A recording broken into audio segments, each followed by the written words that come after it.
Mr. Beast akhir-akhir ini dituduh karbit. Karbit kamu, tuan buas, kamu adalah manusia karbit. Yes, Mr. Beast dianggap karbit. Sama siapa? Siapa lagi kalau bukan para wibu di Twitter. Dan lebih tepatnya sama para fans One Piece. The One Piece!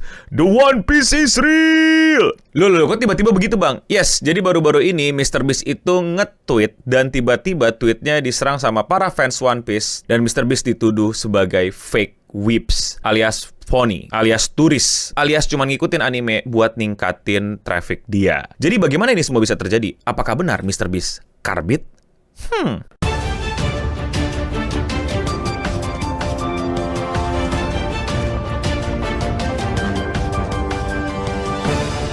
Jadi ini semua diawali dari sebuah tweet yang dilakukan sama Mr. Beast di akhir tahun ini. Should I watch One Piece? I'm scared it's so many episodes. Tweet sesimpel Mr. Beast bilang pengen nonton One Piece. Tweet ini jujur nggak lewat di timeline gua gara-gara Grok please turn into AP, Grok please remove, Grok please bla bla bla bla bla. Gue jadi males banget buka Twitter, jadi kayak udahlah anjir. Jadi mungkin nggak kelewat, jadi mungkin nggak ke highlight. Padahal gue following Mr. Beast tapi ya udahlah algoritma Twitter dengan teman-temannya. Nah dari tweet itu banyak banget yang nuduh Mr. Beast itu karbit, nggak bener, bohongan, fake anime fans, wibu turis, dan lain-lain lah. Intinya adalah kata-kata yang sering disematkan sama para gatekeeper anime ke wibu-wibu baru. Saya sangat tidak suka itu, tapi nanti kita bahas lebih lanjut. Akhirnya keluarlah video Mr. Beast pada saat lagi live streaming sama orang lain.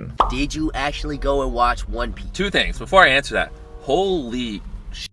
The One Piece fanbase can be so toxic. Itu satu hal yang gue setuju sih. Tunggu, jangan ngamuk para fans One Piece. Ini adalah omongan yang keluar dari fans My Hero Academia yang udah di-highlight banget toksiknya di internet. Dan kalau lu fans One Piece lama, lu pasti udah tahu kayak emang banyak fandom One Piece yang toksik. Jadi kalau lu bukan bagian dari yang toksik, santai aja. Nggak usah ngamuk-ngamuk di Twitter pakai akun burner. Apalagi di YouTube. Sekali lagi ya, ada yang toksik, ada juga yang biasa aja. They're like constantly like he's not actually watching it. He's just trying to latch on to our anime to milk us for our audience and blah blah. Nah, ini adalah tuduhan yang paling kerasnya. Mr. Beast itu dianggap sebagai fake whips atau wibu karbit atau wibu turis yang sebenarnya pengen manfaatin crowd wibu doang untuk kepentingan konten-kontennya. Biar gue bantu jelaskan. Ini sebenarnya udah sering terjadi di dunia konten kreator dan mungkin kalian harusnya juga udah tahu. Bukan bermaksud gatekeeping dan tunjuk-tunjuk, tapi banyak banget loh orang yang melakukan sebuah aktivitas tertentu padahal dia tidak suka hal tersebut, tapi karena dia tahu itu lagi rame, dia lakuin. Salah nggak pertanyaannya? Jawabannya, menurut gue nggak. Seriusan, salah di mana kalau misalnya tiba-tiba gue nyobain padel? Apakah gue suka padel? Belum tentu. Apakah gue atlet padel? Sudah pasti bukan. Apakah gue padel antusias? Ya enggak. Dan ketika gue nyobain padel, gue akan dianggap sebagai orang yang manfaatin padel untuk konten gue. Pertanyaannya salah nggak?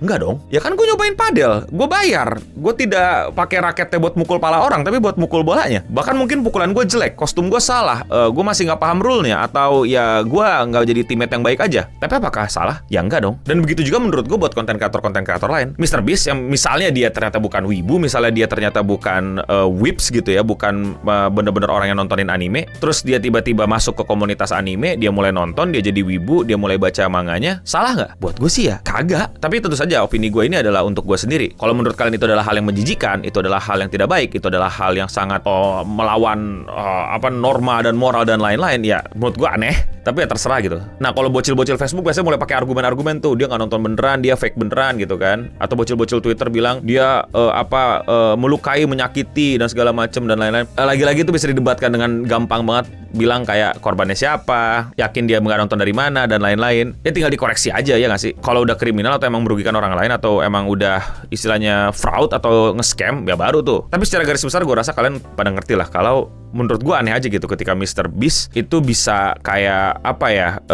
menjadi salah ketika dia join komunitas anime. Toh kalau nantinya dia bilang nonton tapi ternyata nggak nonton, ya lu kritisi aja, salah lu, harusnya gini, keliru lu, harusnya gini, selesai. Let me say something, and it probably is a negative for me to say this, but I've seen more anime than all you little anime clowns with your anime PFPs on Twitter out there. I have. Go dig through my Twitter. I've got Guardians of the Galactic Hero. I was tweeting about that back in 2019, 6-7 years ago. I've been tweeting about anime since before some of you motherfuckers were born. Back off, call me a phony, trying to bandwagon on One Piece for attention. Y'all are crazy. I've watched all 700 episodes of Naruto. It's ridiculous. Jadi Mr. Beast bilang, gue pede banget kalau gue udah nonton lebih banyak anime daripada Lu tuh maksudnya adalah orang-orang Twitter yang nge-cancel, so-called nge-cancel MrBeast lah. Jadi dia pede banget nih kalau dia tuh udah wibu dari kapan tahu, dari sebelum dia segede sekarang, dibandingkan sama lu pada bocil-bocil Twitter yang the whole personality adalah anime. Ini beresonansi sih dengan gua karena ini terjadi sama gua. Waktu gua bikin konten-konten anime itu memang bukan di masa gua awal memulai karir gua nge-YouTube. Di awal nge-YouTube gua lebih bikin skit, gua bikin comedy, meme dan lain-lain. Gua emang nggak terlalu nunjukin sisi wib gua. Karena pada saat itu ya belum kepikiran aja gitu untuk bikin konten perwibuan di Indonesia. Karena gua wibu, gua tahu jumlah wibu nggak sebanyak itu pada masa gua. Ya lah, di kelas gua paling wibu cuman gua 2-3 orang. Lu pernah ke gelar Jepang gak sih yang zaman-zaman era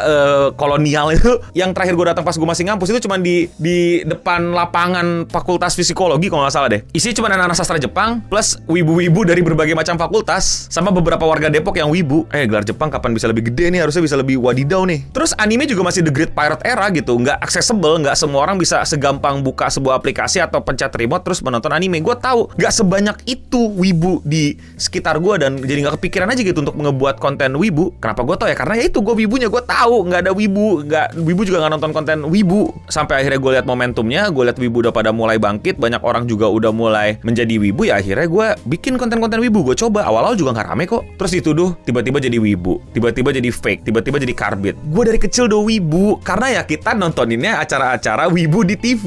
Doraemon, Digimon, Pokemon, Senseiya, BTX, Neo BTX. Tahu nggak lu? Walau ku jatuh, ku akan bangkit, berlari menuju gawang.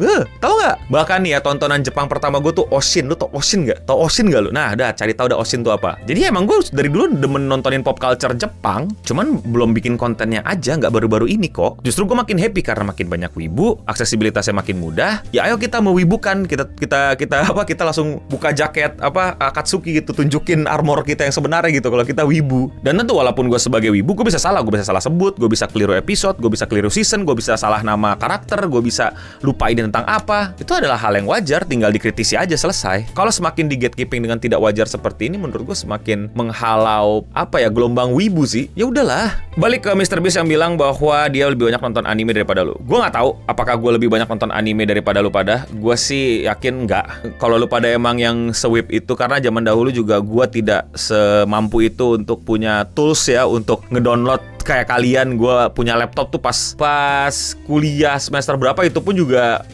wifi kan mesti dicari dan segala macem. Dan gue tidak sejago kalian berseluncur di dunia maya. Dan apa yang gue tonton pas kecil juga nggak terlalu inget-inget apa aja ya. Mau iklan bentar aja, jangan lupa kalau merch official Clean Sound dan Meganeko itu masih ada di e-commerce. Buruan kalian cek, banyak banget yang bisa kalian beli. Tapi sorry to say, stoknya makin sedikit. Kalau udah habis ya udah. Jadi jangan lupa cek ke e-commerce sekarang dan buruan beli sebelum stoknya kehabisan. Serius, stoknya udah mau habis, udah menipis. Buruan habisin biar kita bisa keluarin lagi yang baru-baru kalau jadi. Amin. Thank you semua yang udah support. Now back to the video. Tapi gue setuju sama MrBeast bahwa banyak banget bocil yang menganggap diri lu tuh kayak elite anime knowledge-nya tuh lebih daripada gue. Gue bisa pede kalau lu pada yang baru-baru lahir nih gitu ya. Ya namanya juga udah perbedaan waktu dan experience. Pasti banyakan gue. Lu pada yang baru-baru gitu loh. Bocil-bocil Boruto deh yang suka ngatain gue kalau gue itu fans anime baru gitu. Kayak lah, lu aja tontonannya Boruto, udah yakin gue pasti lu nonton Boruto dulu baru Naruto gitu. Atau fans One Piece yang bilang kalau Wano itu bagus. Hah, ini nonton One Piece mulai dari mana nih orang? But again, itu adalah dinamika yang menurut gue oke-oke aja gitu. Untuk ya gue punya selera, lu punya selera, ditabrakan dan seru-seruan aja gitu. Cuman kadang lu tuh bener-bener take it personally, ngerti gak lo? Karena lu gak punya personality lain, lu gak punya achievement lain mungkin atau keahlian lain, sehingga ketika ada One Piece dikatain, lu langsung merasa tersinggung sekujur-kujur tubuh lu gitu. Seakan-akan seluruh diri lu tuh lagi diserang. Ketika Boruto gue bilang so edgy dan lain-lain, lu tuh merasa kayak langsung seluruh bulu lu tuh langsung kayak mau jadi super saya gitu. Gitu loh. Karena lu kayak bener-bener the whole personality lu adalah Boruto gitu. Gak ada yang lain gitu, keahlian lain atau kayak personality trait yang lain gitu. Dan ini banyak banget penyakitnya gue lihat di para wibu sih, apalagi setelah difasilitasi untuk punya sosial media dan menjadi anonim untuk ngeledekin orang-orang yang pakai muka kayak gini. Sekali lagi, buat gue sih perdebatan selera itu wajar. Semua juga balik ke selera masing-masing. Lu kira gue bubusan ngomong My Hero bagus, lu pada yang emang udah dasarnya nggak suka gue atau nggak suka My Hero bakal nonton? Ya enggak. Dan ya udah. Begitu juga dengan gue. Kalau gue bilang One Piece Wano-nya kurang atau Boruto nggak ada lebih bagus-bagus daripada Naruto, kalian silakan bujuk gue, upayakan gitu untuk gue bisa menjadi suka. Tapi pas gue coba pun, bahkan gue sampai sekarang masih baca dan nontonin gitu kayak Enggak. Terus pakai lagi argumen paling bocil. Kalau nggak suka ngapain masih ditonton? Lu udah nggak suka gua, ngapain masih deket-deket sama gua? Jauh-jauh dari sosial media gua. Ya itu hak orang anjir. Mau suka nggak suka dan masih dibaca juga nggak apa-apa. Lu juga udah berapa kali bilang makanan mak lu nggak enak tapi masih lu makan. Berdewasa dikit lah. Dan menurut gue ini bisa menjadi refleksi menarik untuk kita. Bisa jadi gua salah, bisa jadi gua keliru, bisa jadi pikiran gue yang tadi tuh nggak tepat gitu. Tapi gue masih pede untuk bilang bahwa nge-gatekeeping komunitas wibu